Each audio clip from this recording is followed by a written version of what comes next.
Hello guys, welcome back to our channel Balaji tutorials.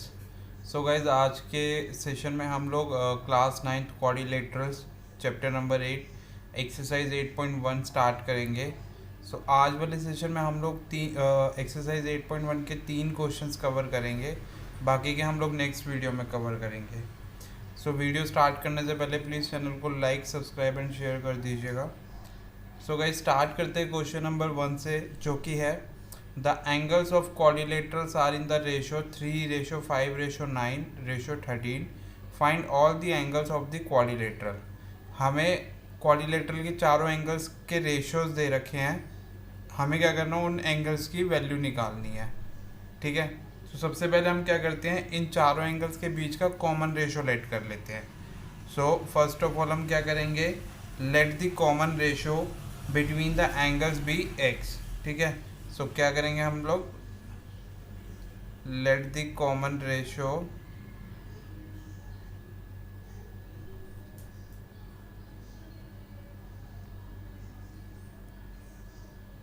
Between the angles be x. ठीक है, ये हमने late कर लिया एक्स। ठीक है। अब देखो, हमें पता है किसी क्वाड्रिलेटरल के जो चारों एंगल्स होते हैं, इन चारों एंगल्स का जो टोटल सम होता है वो कितना होता है, 360 डिग्री। ठीक है। सो हम लोग उसी प्रॉपर्टी का यूज़ करेंगे। यहाँ पे हम लोग लिख लेते हैं, we know that this some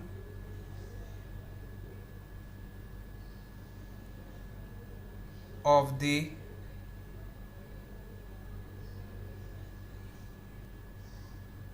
interior angles of a quadrilateral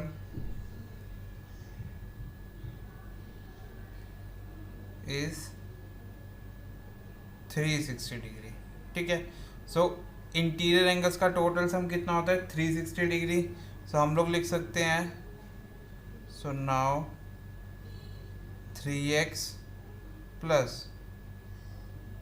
5x plus 9x plus 13x will be equals to 360 degree. So इन चारों को हम लोग क्या करेंगे, ऐड कर लेंगे। सो 3 + 5 8, 8 + 9 17, 17 + 13 30। सो ये हो गया टोटल हमारे पास 30x is equals to 360 degree. ये 30 और x आपस में क्या है, मल्टीप्लिकेशन में है। सो जब 30 इक्वल टू के इस साइड आएगा तो ये क्या आ जाएगा, डिवाइड में आएगा। So x will be equals to 360/30। So 0 से 0 कैंसिल, 3 1 ज़ा 3, 3 1 ज़ा 3, 3 2 ज़ा 6। सो x की वैल्यू कितनी आ गई हमारे पास, 12 डिग्रीज। सो अब हम लोग लिख सकते हैं, angles of the quadrilateral are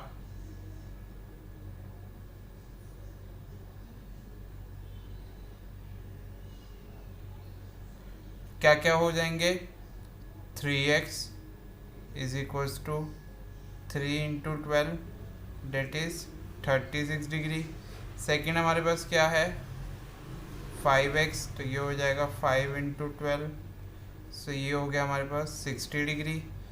third कौन सा था, 9x। सो ये हो जाएगा 9 × 12, ये हो जाएगा 108 डिग्री। और लास्ट कौन सा है हमारे पास, 13x। सो ये हो जाएगा 13 × 12। सो ये आ जाएगा हमारे पास 156 डिग्री। आप क्रॉस चेक करना चाहो तो कैसे कर सकते हो, इन चारों का सम करोगे। सो टोटल सम कितना आ रहा होगा, 360 डिग्री। तो ये हमारे पास क्या आ जाएंगे, 4 एंगल्स आ जाएंगे क्वाड्रिलेटरल के, जो उसने निकालने को बोले थे। ठीक है। So now come to the question number second. So guys, second question है हमारे पास, if the diagonals of a parallelogram are equal then show that it is a rectangle. ठीक है। सो देखो, हमारे पास क्या होता है, वो क्वेश्चन में उसने गिवन क्या दे रखा है, diagonals of a parallelogram are equal. ठीक है। सो गिवन हमें क्या दे रखा है, diagonals of a parallelogram are equal. Means A सी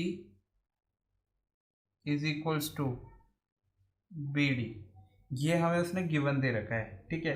और यहाँ उसने बात करी है पैरेललोग्राम की। सो आपको पता होगा पैरेललोग्राम की opposite sides equal and parallel होती हैं। सो ए बी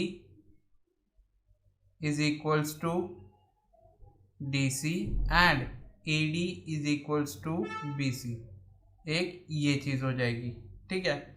अब देखो उसने हमसे क्या बोला है, prove that it is a rectangle, ठीक है। सो रेक्टेंगल की प्रॉपर्टीज़ क्या होती है, रेक्टेंगल की प्रॉपर्टीज़ होती है कि उसकी अपोजिट साइड्स क्या होती है, इक्वल होती हैं, और उसके जो चारों एंगल्स होते हैं वो क्या होने चाहिए, 90 डिग्री के होने चाहिए, ठीक है। चारों एंगल्स क्या होने चाहिए, 90 डिग्री के। अगर ऐसी कंडीशन होती है तो वो एक रेक्टेंगल होता है। सो अपोजिट साइड्स तो हमें ऑलरेडी इक्वल दे ही रखी है, हमें क्या चीज़ प्रूव करनी है, ये 90 डिग्री वाली। अगर हम ये प्रूफ कर दें कि ये चारों एंगल्स 90 डिग्री के हैं, सो हम कह सकते हैं कि A B C D quadrilateral एक रेक्टेंगल है, ठीक है। तो देखो इसको हम कैसे करेंगे, हम दो ट्राइंगल ले लेते हैं, ए डी सी और ए बी सी, ठीक है। So in triangle ADC and triangle BDC, दोनों को कॉन्ग्रुएंट प्रूफ करेंगे। कॉन्ग्रुएंट प्रूफ करने के लिए दोनों के अंदर क्या क्या चीज़ें हमारे पास इक्वल है, AD is equals to BC, AD is equals to BC, ये हमें क्या कर रखा है, गिवन दे रखा है। सेकेंड चीज़ हमारे पास क्या हो जाएगी, DC is equals to DC,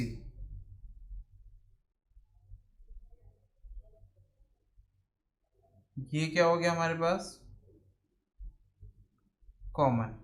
third चीज क्या हो जाएगी हमारे पास, AC और BD आपस में क्या हो जाएंगे, AC is equals to BD, ये भी क्या हो जाएंगे, गिवन दे रखा है कि diagonals of the parallelogram are equal, ये कंडीशन उसने हमें गिवन दे रखी है। सो देखो तीन चीजें आ गई हमारे पास, तो हम लोग कह सकते हैं triangle ADC is congruent to triangle BDC, ठीक है। और किसके, बाय SSS कॉन्ग्रुएंसी, ठीक है। तो देखो ये दोनों ट्राइंगल आपस में कॉन्ग्रुएंट प्रूफ हो गए।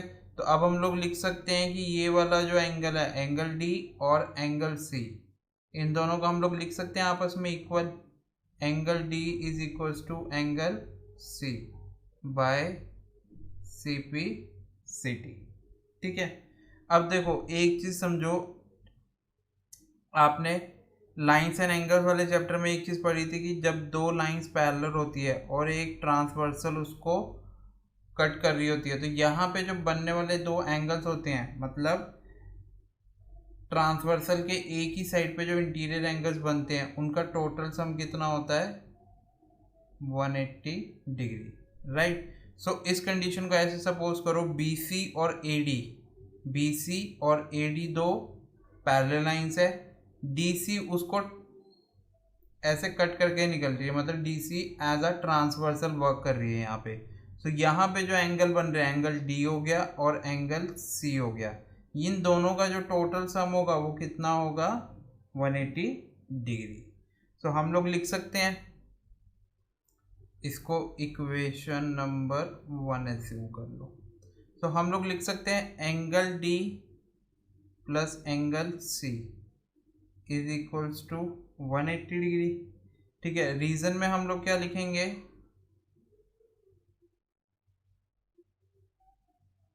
सम of the angles on the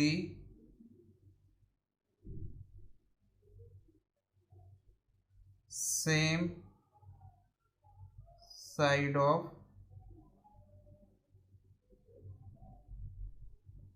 transversal, ठीक है। सो ये आ जाएगा हमारे पास रीजन। अब देखो अभी हमने क्या प्रूफ करा, एंगल D और एंगल C इक्वल है आपस में। सो हम लोग यहाँ पे लिख सकते हैं angle C plus angle C is equals to 180 degree from equation first. मतलब हम लोग एंगल डी को रिप्लेस करके इसकी जगह एंगल सी लिख सकते हैं, क्योंकि यहाँ पे हमने प्रूफ करा कि ये दोनों आपस में इक्वल है। सो हम लोग यहाँ पे लिख सकते हैं twice of angle C is equals to 180 degree. So angle C हमारे पास क्या आ जाएगा, 180/2 डेट इज 90 डिग्री, और एंगल सी किसके इक्वल था, एंगल डी के। सो मतलब हमारे पास एंगल सी और एंगल डी की वैल्यू आ गई 90 डिग्री। इसी तरह जब हम यहाँ पे ए डी सी और बी ए सी ट्राइंगल में करेंगे तो एंगल ए और एंगल डी आपस में इक्वल हो जाएंगे सी पी सी डी से, और सेम कंडीशन हम वहाँ पे भी ये अप्लाई करेंगे तो ये भी 90 डिग्री का हो जाएगा, और इसी तरह एंगल बी भी। सो जब चारों एंगल्स 90 डिग्री के हो जाएंगे तो हम लोग कह सकते हैं कि A B C D is अ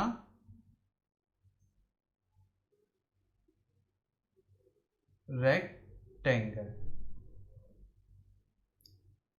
ठीक है, ये हमें प्रूफ करना था, जिसकी अपोजिट साइड्स क्या हैं, आपस में इक्वल हैं, और चारों एंगल्स का टोटल सम क्या है, 90 डिग्री। ठीक है, so now come to the question number 3। So guys question number 3 है हमारे पास, show that if the diagonals of a quadrilateral bisect each other at right angles. ठीक है, किसी क्वाड्रिलेटरल के जो डायगोनल्स है वो क्या करते हैं, बाइसेक्ट करते हैं एक दूसरे को राइट एंगल्स पे, तो हमें क्या चीज़ शो करनी है कि वो एक रोम्बस है। So first of all rhombus की प्रॉपर्टी क्या होती है, रोम्बस की प्रॉपर्टी ये होती है कि उसकी चारों साइड्स इक्वल है और डायगोनल्स बाइसेक्ट करते हैं। तो एक प्रॉपर्टी तो हमें उसने दे ही रखी है, सेकेंड हमें क्या प्रूफ करनी है कि उसकी चारों साइड्स इक्वल है। ठीक है, सो हम लोग क्या करेंगे, स्टार्टिंग करते हैं। सो फर्स्ट ऑफ ऑल हम लोग गिवन लिख लेंगे कि हमें गिवन क्या क्या दे रखा है। ठीक है, सो गिवन हमें क्या दे रखा है, A B C D is a quadrilateral, A B C D is a quadrilateral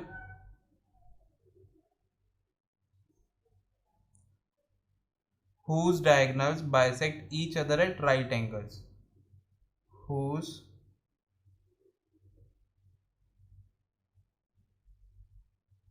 diagonals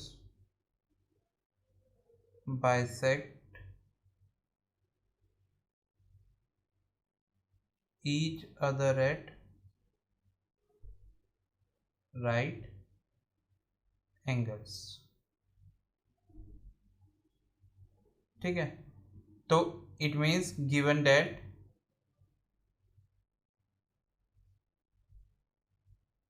ओ ए, देखो जब वो बाइसेक्ट कर रहे हैं तो वो इक्वली डिवाइड कर रहे होंगे, तो O A is equals to O C and O D is equals to O B. मतलब O A is equals to O C and O D is equals to O B. एक चीज़ तो हमारे पास ये हो गई, सेकेंड चीज़ हमारे पास क्या हो जाएगी, and angle A O B is equals to angle B O C is equals to angle OCD, sorry angle COD is equals to angle AOD कह लो या DOA कह लो, is equals to 90 डिग्री।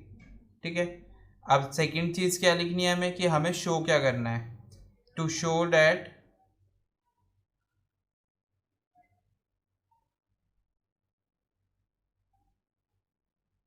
ठीक है, अब हमें शो क्या करना है, if the diagonals of a quadrilateral bisect each other, मतलब हमें क्वेश्चन पूरा लिखना पड़ेगा यहाँ पे, if the diagonals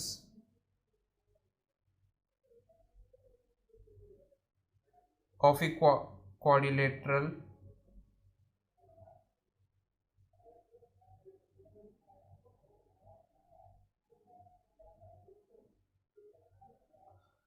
bisects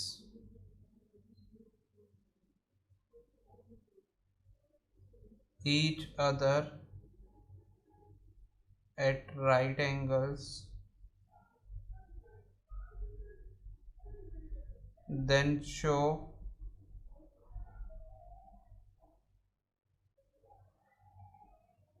it is a rhombus। ठीक है, मतलब इन शॉर्ट अगर हम बात करें तो हमें क्या चीज़ प्रूव करनी है कि ABCD एक पैरेललोग्राम है और जिसकी चारों साइड्स आपस में क्या है, इक्वल है। ठीक है, सो प्रूफ करते हैं हम लोग। प्रूफ करेंगे तो अब हम लोग क्या करते हैं, देखो इसको करने का सिंपल तरीका क्या है, दो ट्राइंगल्स को कॉन्ग्रेंट ले लेते हैं एडजेसेंट वाले। ठीक है, दोनों को कॉन्ग्रेंट प्रूफ करेंगे और CPCD से इनकी साइड्स क्या हो जाएंगी, इक्वल। सिमिलरली सपोज करो AB और BC इक्वल हो गई, सिमिलरली BC और CD भी इक्वल हो जाएगी, CD और AD भी इक्वल हो जाएगी, ऐसे इसकी चारों साइड्स क्या हो जाएंगी, इक्वल। सो सबसे पहले हम लोग ये दो ट्राइंगल ले लेते हैं, AOB वाला और BOC वाला। So in triangle AOB and triangle BOC, so इनमें क्या क्या चीज़ें कॉमन है, first of all so OA और OC आपस में इक्वल है, ये गिवन दे रखा है हमें। एक चीज़ क्या हो जाएगी, OB कॉमन है, और तीसरी चीज़ क्या हो जाएगी, डायगोनल बाइसेक्ट करते हैं तो ये और ये 90 डिग्री के। सो हम लोग लिख सकते हैं OA is equals to OC, ये हमारे पास क्या है, गिवन हो गया। सेकंड चीज़ हम लोग क्या लिख सकते हैं, angle AOB is equals to angle COB। ठीक है, सो क्या हो जाएगा, ये 90 डिग्री ईच। तीसरी चीज़ हमारे पास क्या हो जाएगी, OB is equals to OB, ये क्या हो गया हमारे पास, कॉमन। ठीक है, सो ये कॉमन आ गया तो हम लोग लिख सकते हैं triangle AOB is congruent to triangle BOC by side angle side congruency. ठीक है, तो ये कॉन्ग्रेंट प्रूफ हो गए, तो अब CPCD से हम लोग क्या करेंगे, AB और BC को इक्वल कर देंगे। सो गाइज अभी हमने प्रूफ करा कि ये दोनों कॉन्ग्रेंट है, तो हम लोग लिख सकते हैं AB is equals to BC by CPCD। ठीक है, तो सिमिलरली वी कैन प्रूफ,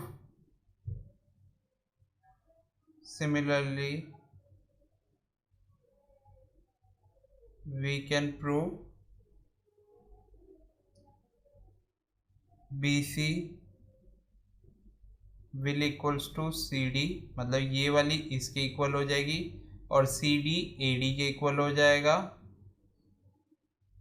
और AD AB के इक्वल हो जाएगा। सो इन शॉर्ट कहने का मतलब क्या हुआ कि चारों साइड्स आपस में क्या हो जाएंगी, इक्वल हो जाएंगी CPCD से, मतलब AB is equals to BC is equals to CD is equals to AD। ठीक है, तो ये चारों साइड्स क्या हो जाएंगी, आपस में इक्वल हो जाएंगी। ठीक है, सो देखो अपोजिट साइड्स किसी क्वाड्रिलेटरल की इक्वल होती है तो वो क्या होता है, पैरेललोग्राम होता है, right. Opposite sides of a quadrilateral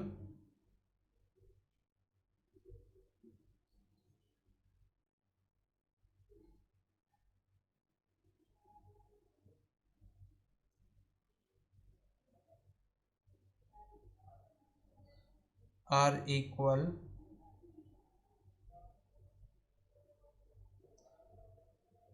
hence we can say ABCD is a parallelogram. ठीक है, सो देखो अपोजिट साइड्स इसकी क्या है, इक्वल है, तो ABCD एक पैरेललोग्राम हुआ। और सेकेंडली हम लोग क्या कह सकते हैं, ABCD is a rhombus, ABCD is a rhombus, how as it is a parallelogram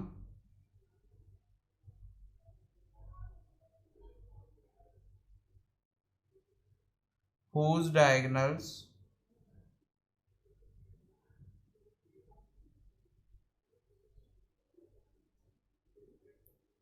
intersect at right angles। ठीक है, ABCD क्या होगा, एक रोम्बस होगा, how as it is a parallelogram, क्योंकि वो एक क्या है, पैरेललोग्राम है और उसके जो डायगोनल्स है वो 90 डिग्री पे क्या करते हैं, इंटरसेक्ट करते हैं। सो इस वजह से वो क्या कहलाएगा, एक रोम्बस, और यही हमें प्रूफ करना था। ठीक है गाइस, आज के लिए थैंक यू। बाकी के नेक्स्ट क्वेश्चन हम लोग नेक्स्ट सेशन में करेंगे, उसका लिंक मैं वीडियो के डिस्क्रिप्शन में दे दूंगा। बाकी अगर आपको कोई भी डाउट्स है, कुछ भी है, तो आप मेरे टेलीग्राम चैनल पे पूछ सकते हैं। टेलीग्राम पे आप मुझे इस नाम से सर्च करेंगे तो आपको मेरे चैनल का डिटेल सारा कुछ मिल जाएगा। अदरवाइज़ आप लोग इंस्टाग्राम और फेसबुक पे भी मुझे क्वेश्चन पूछ सकते हैं।